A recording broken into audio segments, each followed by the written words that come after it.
Delhi assembly elections में कुछ ही दिन बाकी रह गए हैं और राजनीतिक गहमा गहमी शुरू हो चुकी है। तू तू मैं एलिगेशंस का सिलसिला दौर शुरू हो चुका है।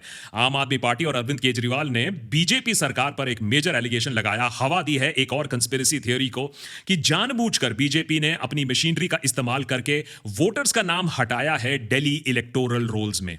उपेंद्र जी, आप ए 334 में ही रहते हैं? ये वहीं रहते हैं। बीजेपी ने इनका वोट काटने के लिए एप्लीकेशन डाली हुई है। शंभू कुमार, आप बी 326 में रहते हैं। पूरे परिवार का वोट काट दिया इनका, ये बता रहे हैं।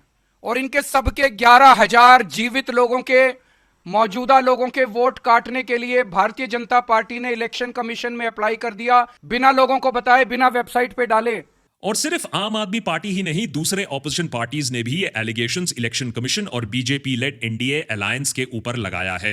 अक्टूबर में महाराष्ट्र इलेक्शन से पहले महाविकास अघाड़ी ने भी ये बोला कि रूलिंग कोalition के ने गवर्नमेंट मशीनरी का मिसयूज करके जेन्युइन वोटर्स का नाम वोटर लिस्ट से हटा दिया, जो इस बार महाराष्ट्र असेंबली इलेक्शंस 2024 में वोट करने वाले थे। एमवी का कहना है कि लगभग 2,500 से 10,000 वोटर्स का नाम डिलीट किया गया है हर कंस्टिट्यूएंसी में, खासकर कि उन जगहों पर, उन कंस्टिट्यूएंसीज में जहां एमवीए लीड कर रहा था लोकसभा इलेक्शंस के दौरान। क्या यह इत्तेफाक है या चाणक्य लेवल प्लानिंग? ईसी का उधर कहना है कि वोटर को प्रायर नोटिस दिए बिना कभी भी किसी भी वोटर का नाम किसी भी लिस्ट से डिलीट नहीं किया जा सकता है। पर क्या इलेक्शन कमीशन का हक बनता है किसी का नाम ऐसे ही डिलीट करने का? क्या प्रक्रिया होती है इसके पीछे? कितनी लेवल ऑफ ब्यूरोक्रेसी या चेक एंड बैलेंस होता है? और क्या स्ट्रेटेजिक वोटर डिलीशन से, वोटर लिस्ट मैनेजमेंट से आप इलेक्शन के नतीजे पलट सकते हो? यह समझना सबसे ज्यादा जरूरी है। हर साल इलेक्शन कमीशन ऑफ इंडिया नए वोटर रोल बनाती है। वोटर लिस्ट में नाम कटते हैं, नाम जुड़ते हैं।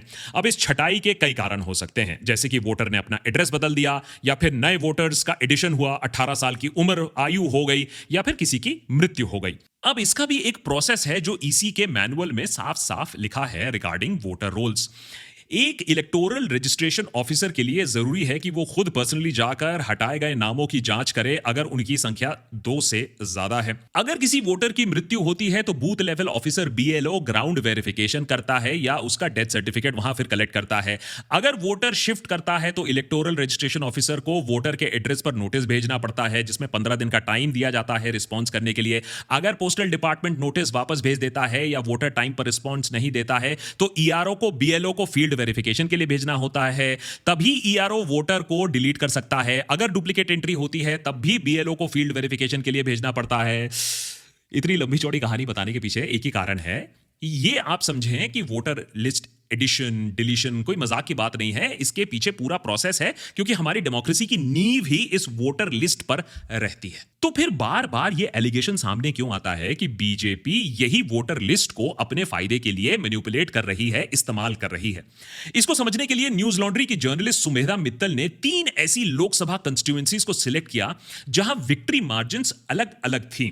मतलब कुछ जगह विक्ट्री मार्जिन्स काफी ज्यादा थी और कुछ जगह विक्ट्री मार्जिन्स कुछ कम थी। साथ ही साथ हर कंस्टिट्यूएंसी में उन बूथ्स और असेंबली सेगमेंट्स को चूज किया गया जहां सबसे ज्यादा वोटर डिलीशंस हुए थे, उसका इंपैक्ट समझने के लिए। इधर बता दूं, वोटर लिस्ट डिलीशन का मतलब है कि भाई वोटर्स का नाम लिस्ट से बस डिलीट हो गया, इस फैक्टर को कंसीडर किया गया है। यह फॉर्मूला लगाने के बाद 3 ऐसे सीट्स हमारे सामने आते हैं। नंबर 1, उत्तर प्रदेश का फर्रुखाबाद सीट, जहां 32,000 से ज्यादा वोटर्स को इलेक्टोरल लिस्ट से हटा दिया गया, लेकिन जहां इलेक्शन का रिजल्ट सिर्फ 2,678 वोट से तय हुआ। माने 2,678 वोट से तय हुआ मार्जिन रिजल्ट, और 32,000 है डिलीशन। न्यूज लॉन्ड्री को अपने इन्वेस्टिगेशन में पता चला कि उन एरियाज में वोटर डिलीशन रेट्स काफी ज्यादा थे जहां यादव, मुस्लिम, जाटव जैसे वोटर्स रहते थे, तबकि उन एरियाज में डिलीशंस कम थे जहां अपर कास्ट वोटर्स रहते थे। सेकंड पायदान पर आते हैं हमारे टीवी वाले प्रभु श्री राम, माने अरुण गोविल जी का नाम आता है। अरुण गोविल जी के लोकसभा सीट में मेरठ में अगर हम देखें तो यहां 2 बूथ्स पर तो यह देखा जाता है कि सर्वे पाती है कि यहां 27% तक वोटर्स तो फेक भी हो सकते थे। यह सीट बीजेपी के कैंडिडेट ने 10,000 वोट से जीता है और इस बार 1 लाख से ज्यादा नए वोटर्स ऐड किए गए थे यहां। तीसरे नंबर पर है चांदनी चौक और मॉडल टाउन, जो पंजाबी अपर कास्ट वोटर से पॉपुलेटेड है। वहां डिलीशन परसेंटेज 3 गुना कम थी उन एरियाज के कंपैरिजन में जहां मुस्लिम और बैकवर्ड वोटर्स रहते हैं। साथ ही साथ सर्वे में पता चला कि 3 एरियाज जहां सबसे ज्यादा डिलीशंस हुए हैं वो एरियाज कांग्रेस कैंडिडेट के अंडर आते हैं। अब आपको भी इतना सब कुछ सुनने के बाद लगा होगा, अरे यार ये सब क्या लिस्ट फिस्ट लगा के रखे हो, ये सब तो ठीक है, ईवीएम हैकिंग के बारे में तो बताओ, असली मसाला तो वही है, स्कैंडल तो वही है। जो लोग देशभक्त को सालों से फॉलो कर रहे हैं उन्हें शायद मालूम होगा कि हमारा स्टैंड इलेक्ट्रॉनिक वोटिंग मशीन को लेकर क्या है। अगर आपको हमारा स्टैंड नहीं मालूम है तो ये एपिसोड्स देख लीजिएगा, हमने काफी विस्तार में समझाया है फैक्ट्स क्या हैं, तथ्य क्या है। क्योंकि आज तक कोई कंक्लूसिव प्रूफ नहीं ला पाया है, ना कांग्रेस ना कोई और पार्टी। हां, हार के बाद कांग्रेस हर बार ईवीएम का नाम जरूर जपती है, लेकिन ना कांग्रेस इसे एक सस्टेन्ड कैंपेन इशू बना पाई है, ना लोगों को जागरूक कर पाई है, ना कोई सबूत सामने ला पाई है।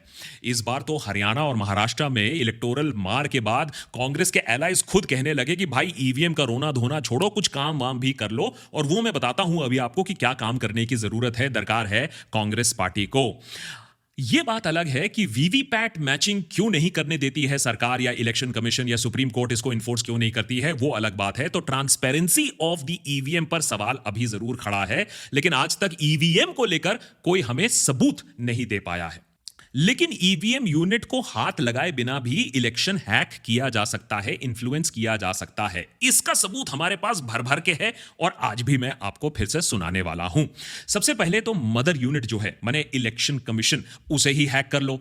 अरे चीफ इलेक्शन कमीशन के अपॉइंटमेंट को ही हैक कर लो और पूरा इंस्टीट्यूशन को इन्फ्लुएंस कर लो। इसके बारे में हमने डिटेल में एपिसोड बना के रखा है कि यह कैसे किया जा सकता है, the hacking of the EC. और फिर आपको ईवीएम हैक करने की जरूरत क्या है? जब आपके पास बेशुमार पैसा है, दौलत है, तो हैकिंग फैकिंग जरूरत नहीं पड़ती है। और जो लोग दौलत से ना माने, पैसे से ना माने, कुछ प्रिंसिपल्स वगैरह पे अटक जाएं, तो उन पर ईडी की गाज गिरा दो। तो तरीके बहुत सारे हैं हैक करने के लिए डेमोक्रेसी को। देखिए, मान लीजिए कि चलो ये सारे पैतड़े काम नहीं करते हैं, लोग बहुत आक्रोशित हैं, तब भी और भी तरीके हैं, पैतड़े हैं लोगों के वोट छीनने के लिए। देखिए, पहले के जमाने में तो बंदूक के नोक पर बैलेट लूटे जाते थे, आज तरीके थोड़े सोफिस्टिकेटेड बन गए हैं। Big data, media, police, big business की मदद ली जाती है वोट चोरी करने के लिए। डेमोक्रेसी में हर एक वोट मैटर करता है, इसीलिए इलेक्शन कमीशन जंगल, पहाड़ों, दूर के टापुओं तक पहुंचती है ताकि हर एक वोट को हम गिन सके। Because EVM, every vote matters. EVM, फिर से सुन लीजिए, एवरी वोट मैटर्स। और जब आपके वोट का राइट छिन जाता है या आपको धोखे से वोट कराया जाता है तो वो अपने आप में एक स्कैम होता है। इलेक्टोरल रोल मैनिपुलेशन तो बस एक तरीका है, वो ना चले तो आप वोट करने से ही लोगों को रोक दो। और गुंडों की भी जरूरत नहीं है, सत्ताधारी पार्टी पुलिस का इस्तेमाल कर सकती है स्पेसिफिक वोटर्स को रोकने के लिए, ताकि वो बूथ तक ही ना पहुंच पाए, ऑपोजिशन पार्टी को वोट ही ना डाल पाए। ऐसा ही कुछ उत्तर प्रदेश के मंसूरपुर गांव में हुआ। स्क्रोल के आयुष तिवारी के इन्वेस्टिगेटिव रिपोर्ट ने यह क्लेम किया है कि 7 मई को लोकसभा इलेक्शंस के तीसरे फेज की वोटिंग चल रही थी। इस दौरान कुछ पुलिस ऑफिशियल्स ने पोलिंग सेंटर में घुस के वोटर्स को उनके आइडेंटिटी कार्ड्स मांगे, वोटिंग स्लिप्स छीन लिए और उनको लाठी से मारा। स्क्रोल ने यह भी पाया कि उत्तर प्रदेश के संभल के असमौली असेंबली कंस्टिट्यूएंसी में कई मुस्लिम मेजॉरिटी गांवों में भी पुलिस ने ऐसी ही मारपीट की। ये गांव बीजेपी के लिए ट्रेडिशनली वीक एरियाज थे, जहां उनका समाजवादी पार्टी से कंपटीशन चल रहा था। 2019 में समाजवादी पार्टी के कैंडिडेट लेट शफीकुर रहमान ने करीबन 2 लाख वोट से यहां जीत हासिल की थी। मंसूरपुर के ओवेरी गांव में, एक ऐसा गांव है जहां 4500 के करीबन वोटर्स रहते हैं, जिनमें ज्यादातर मुस्लिम वोटर्स हैं। पुलिस ने एलिजिडली यहां भी जोर जबरदस्ती की। और हैरानी की बात है कि ये सारे इंसिडेंट्स देश के ऐसे एक राज्य से आ रहे हैं जहां के मुख्यमंत्री ने ऐलान किया था कि राज्य में कानून व्यवस्था अब स्थापित हो चुकी है। खुद प्रधानमंत्री ने मुबारकबाद दिया था, कंग्रेचुलेट किया था मुख्यमंत्री को इस बात को लेकर। वोटर लिस्ट डिलीशन और वोटर सप्रेशन के साथ साथ तीसरा काम आप यह भी कर सकते हैं कि आप इलेक्शंस ऐसे समय में रखिए जहां आपकी पार्टी को सबसे ज्यादा फायदा पहुंचे। बीजेपी ने अपने कैंपेन में इफेक्टिव टाइमिंग का इस्तेमाल किया है, ऐसे टाइम पर इलेक्शन कराया है जो उसे बेनिफिट करे। यह कंट्रोवर्शियल रहा है, लेकिन ऑपोजिशन इसे भी रोक नहीं पाया है।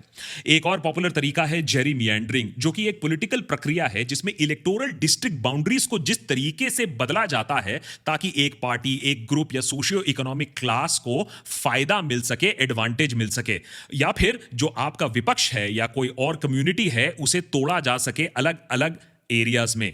इसका मतलब है कि वोटिंग डिस्ट्रिक्ट को इस तरीके से आंको कि कुछ स्पेसिफिक पार्टीज या कम्युनिटीज को ज्यादा सीट मिल सके। ऐसा ही कुछ 2024 में जम्मू एंड कश्मीर इलेक्शंस में दिखने को मिला।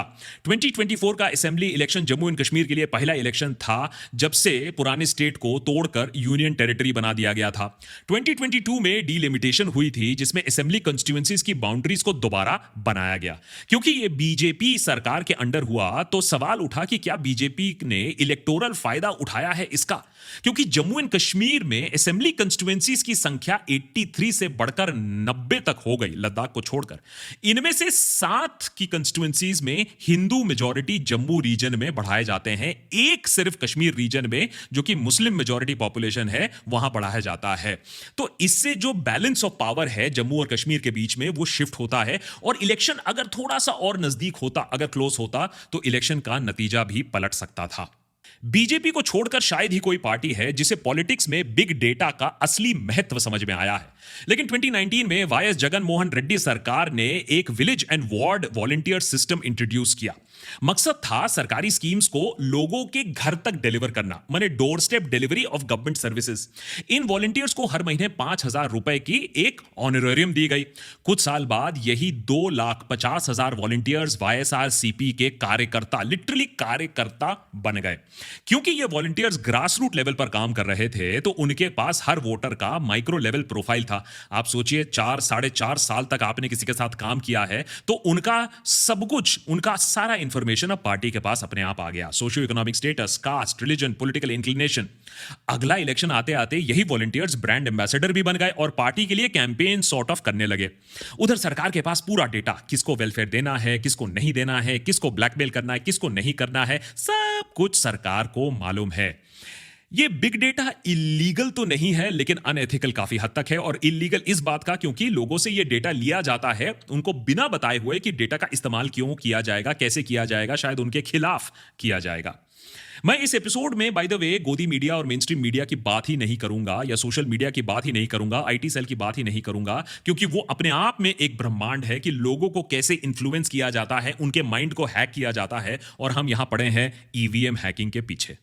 हर हार के बाद कांग्रेस बस ईवीएम का रोना धोना लेकर बैठ जाती है, क्योंकि यह आइडिया भी ना काफी लेजी है, काफी आसान है फ्लोट करने का, कि ऐसा एक कोई षड्यंत्र है कि एक बटन दबाने से देश भर के सारे ईवीएम के नंबर हिल जाते हैं, बदल जाते हैं।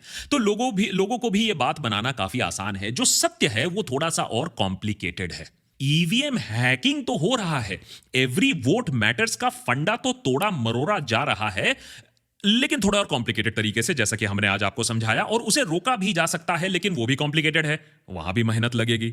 सबसे पहले तो काम करना पड़ेगा इन पार्टीज को कि बूथ लेवल पर अपने वर्कर्स और एजेंट्स को अपॉइंट करना पड़ेगा। इलेक्शन कमीशन खुद पॉलिटिकल पार्टीज को इलेक्टोरल रोल्स पर नजर रखने के लिए इंकरेज करता है।